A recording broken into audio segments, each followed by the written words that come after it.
Sosial şəbəkədə xanım getdiyi restoranda ona verilən yeməklərdən şikayət edərək video çəkib. Söhbət Şamaxıda yerləşən Buludlara yaxın restoranından gedir.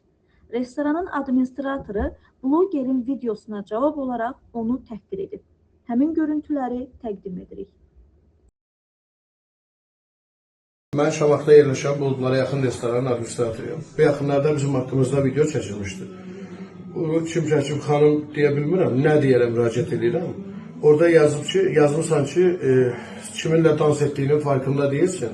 Amma biz eşimdən dans eləmirik. Dans edən siz oldunuz. Özünüzlə meymun kimi dans etdiniz, videonuza da baxdınız. Orada paylaşmışsınız antrikotları. Biz ona 10 pors antrikot vermişik. Bu bir quzudan çıxan antrikotlardır. Bunun beləsi də var, beləsi də var. Bu da bişəndə biraz quruyur da, belə olmalıdır. Sən də məndən 10 şiş antrikot istəmirsən. Bunu da mən əlbəttə bunu da verməliyəm, bu əti də verməliyəm sizə. Siz o əti əgər çəkiliş eləmək istəyirsinizsə, gələndə, süfrəyə gələndə çəkərsiniz antrikotları. 3 dənə sümük əlinizdə şuar eləmişsən, onu göstərirsən ki, bu yaxşı bişməyib, sümükdür, nədir. Antrikot onsuz da zaten sümük olur.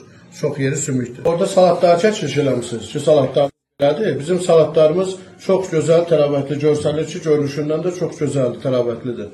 Turşulu çolpanı çəkmişsiniz, o da görünür ki, gözəldir, qəşəngdir. Sənin yanında sənin kimisi birisi də deyir ki, külləməniz külləmə deyil. Arada bir restoranlara gedib oturmaq lazımdır. Gedib külləmə necə olur? Gedib baxmaq lazımdır. Sənin yanında kişi olsaydı, mən antrikotları silməzdim oradan. Qadınlar olduğunuza görə, 3 dənə sümüyə görə oradan bütün antrikotları sildim. Bu video nəyə lazım idi bundan sonra? Sən məndən istəyirdin ki, bütün hesabı almayayım. Bu da o deməkdir ki, sən burada yeyib içməyə yox, qarnını oturub alacaqmışsın. Orada da yazmışsınız ki, ədəbsizlik eləmişsən, administrator ədəbsizlik eləyir. Mən heç bir ədəbsizlik eləməmişəm. Ən böyük ədəbsizliyi orada eləmişəm ki, sənin kimi qanmazı